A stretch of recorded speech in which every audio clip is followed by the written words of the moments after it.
মাঝখান দিয়ে একটা ঘূর্ণা দেন যে যত পারেন হাতে হাতে দিয়ে দেন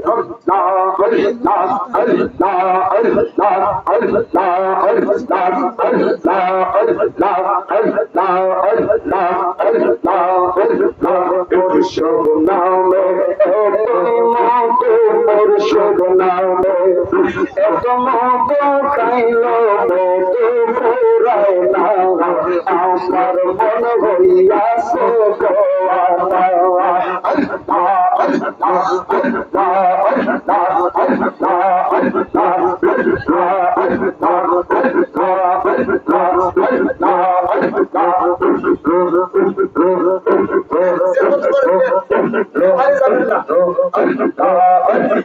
মুর্শিদ নামে আমারে কইরা সোজা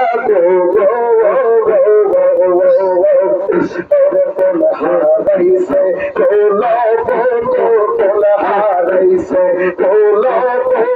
মুর্শিদ নামে ওই পানা আমার মন হইয়াছে দেওয়ানা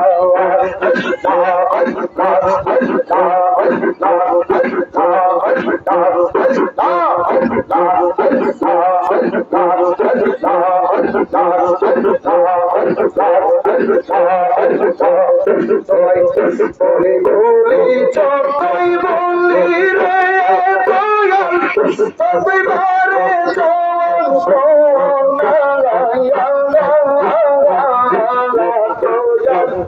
আমি যে আর সহিতে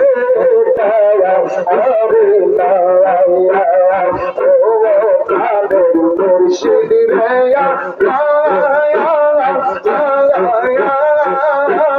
প্রেমের জ্বালা সহিতে পালা আমি বাবা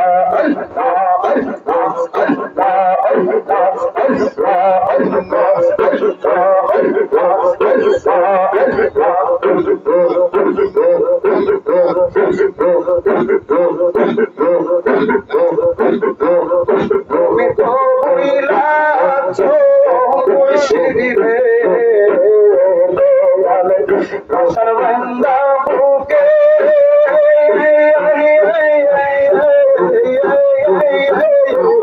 তোমার চোখে আসে না চলা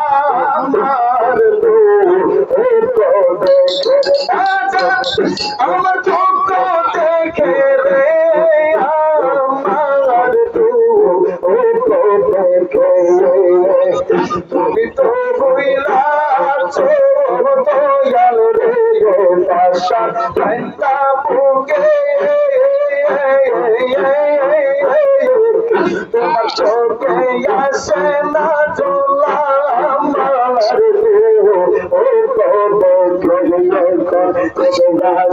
মোর চোখের জল দিয়ে আমি সইতে পারি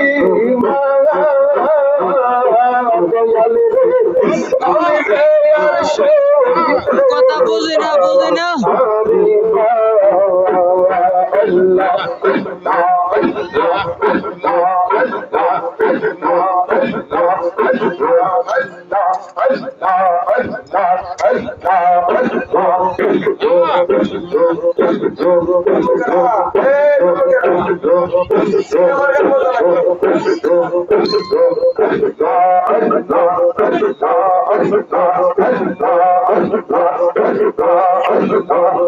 আমি যে তোর মরে যাবো এই দেশে আর থাকবো না তোমায় লাগে আমার কাছে কালুকি ও না আমার তোর পীরারে এত মাতর দোহাই লাগে আমার লাইগা কেউ কান্দি ইয়ো না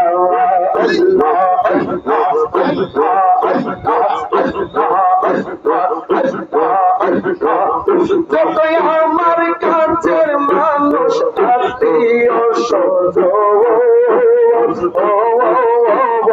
আমার লাইগা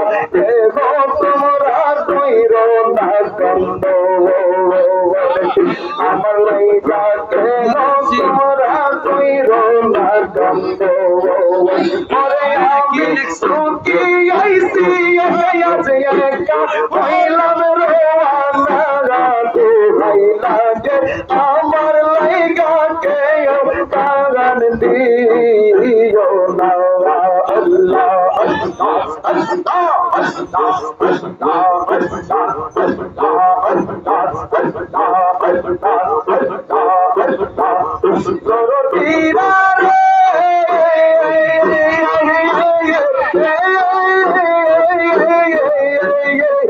চলা পড়তে কত জনের ভালোবাসা পাইছি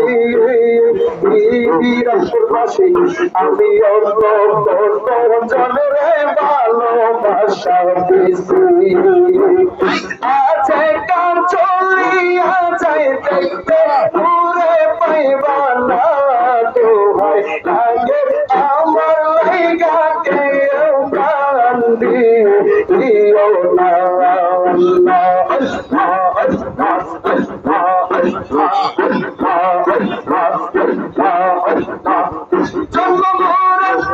হবে বারো না সাজাওয়া আর হবে না নিলে তোমার সোনা তোর মাটির দেহ হবে সোনা মাটির দেহ হবে সোনা নিলে তোমার দেহের উপাসনা আল্লাহ আল্লাহ আল্লাহ আল্লাহ আল্লাহ আল্লাহ আল্লাহ আল্লাহ আল্লাহ আল্লাহ আল্লাহ আল্লাহ মনরে পরলুপি মন পরলুপি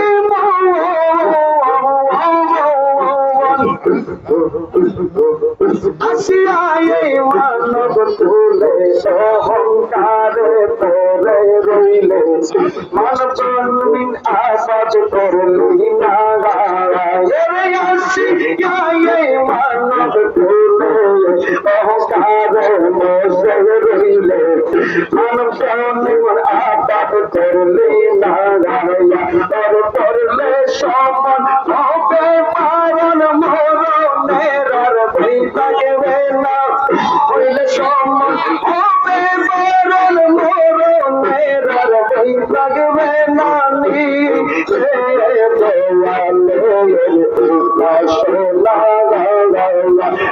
মাটির দেব হবে সোনা মাটির দেব হবে সোনা নীলে দয়ালে বাসনা সকলে বলেন মারহাবা হয়ে গেছে বোনাজার দিয়ে দিব আপনারা যথেষ্ট দান করছেন আলহামদুলিল্লাহ যদি পারেন আপনারা আরো দান করবেন বেশি বেশি দান করবেন দানের দর কোনোদিন কমে বাবাজিরা আমি বলতেছিলাম আমার নবী পাক শরীর মুবারকের মধ্যে যুব্ব মুবারক পরিহিত অবস্থায় এই দুনিয়ার জমিনে আগমন জোরে বলেন আগমন আর আপনি আমি জন্ম নিছি নবীর বেলায় হবে আগমন নবীর বেলাটা জন্ম বলা যাবে না নবী পাক মা আমেনার নাভি মূলের গুড়া দিয়ে একটা নূরের জ্যোতি দুনিয়ার জমিনে আগমন করছে শরীর মুবারকের মধ্যে কোনো ময়লা নাই নাপাকি নাই মা আমেনার কোনো নাপাকি নাই আমার নবী পাক আস্তে আস্তে যতই দিন গেছে 63 সাল জিন্দেগি কাল মুবারক আপনার আমার জন্য কাঁদছে বাবারা দুনিয়ার জমিনে না কাঁদলে মাও দুধ দেয় না যে নবী পাকের শাফাআত ব্যতীত একটা পিঁপড়া পর্যন্ত জান্নাতে যাওয়ার আশা রাখে না আমরা ওই নবীকে জানের চাইতে বেশি ভালোবাসতে চাই কি চাই না লা ইউমিনু আহাদুকুম হাত্তা আকুনা হাব্বা ইলাইহি বিওয়ালিদিহি ওয়া ওয়ালিদিহি ওয়ান নাসি আজমাইন সন্তান সন্ততি পাড়া প্রতিবেশী ইষ্টি গোষ্ঠী এমনকি যতক্ষণ পর্যন্ত নিজের জীবনটা চাইতে আমার নবীজিকে বেশি ভালো না বাসবেন আপনি মুসলমান থেকে যাবেন ইমানদার হতে পারবেন আমাদের সকলকে ইমানদার বানায়া আপন আপন বাড়ির মধ্যে নেক বিদায় বেলা বলবো 5টা ওয়াক্ত নামাজ পড়বেন ঈমানের সাথে কিসের সাথে বনি ইসরাইলের আমলে উম্মত 72 দল ছিল, আমার নবীর বেলায় 73 দল হবে। 73 দলের মধ্যে 72 দল জাহান্নামে যাবে। এই 72 দল জাহান্নামী যারা, তাদের নামাজ ছিল, রোজা ছিল, হজ ছিল, যাকাত দান, ঈমান নাই। কি নাই? জোরে বলেন কি নাই? ঈমান কি? ঈমান হচ্ছে আমার নবী পাক। মনে রাখবেন, আল্লাহ স্রষ্টা, নবী সৃষ্টি। তবে আমাদের মতন সৃষ্টি মনে করলে আপনার ঈমান তালাক হয়ে যাবে। স্রষ্টা এবং সৃষ্টির পার্থক্য যদি আপনি বুঝতে পারেন, নবীর শান বুঝতে পারবেন। আর যে ব্যক্তি স্রষ্টা এবং সৃষ্টির পার্থক্য বুঝতে পারে না, আল্লাহ তার হেদায়েত দান করুক। জোরে জোরে বলেন আমিন। আমার কথাবার্তায়, আলোচনায়, আচরণে কেউ কোনো কষ্ট পেয়ে থাকলে সকলে ক্ষমা সুন্দর দৃষ্টিতে দেখবেন। প্রথমে হাত দিয়ে বলবো, আর মা বোনদেরকে বলবো, আপনারা যারা দান করেছেন শুকরিয়া, আরো দান করবেন, পর্দা সহকারে চলবেন, স্বামীদের কথা মেনে চলবেন। আপনারাও 5 ওয়াক্ত নামাজ পড়বেন, নবীজির উপরে বেশি বেশি দুরূদ শরীফ পড়বেন। আর পারলে ফজরের নামাজের পরে, শুক্রবার জুমার নামাজের পরে, ঈদের নামাজের পরে আলিয়া ওলাদদের কবরে গিয়া জিয়ারত করবেন। আপনি জিয়ারত করবেন, আপনাকে দেখে আপনার সন্তান শিখবে। সেই আপনি মারা গেলে আপনার সন্তান, আপনি মরে যাওয়ার পরে আপনার কবরে গিয়া রব্বির হামহুমা কামা রাব্বায়ানি সগীরা বলে বলে প্রত্যেকটা সন্তান যেন আলিয়া যারা কবরে আছে তাদের জন্য দোয়া করতে পারে, আমরা যেন করতে পারি। ঈমান আমল দুইটা জিনিস নিয়ে যেন অন্ধকার কবর দেশে যাইতে পারে। বলেন আমিন। আরো জোরে বলেন আমিন। তওবা নিয়তে সূরা ফাতিহা একবার করে, সূরা ইখলাস 3 বার করে।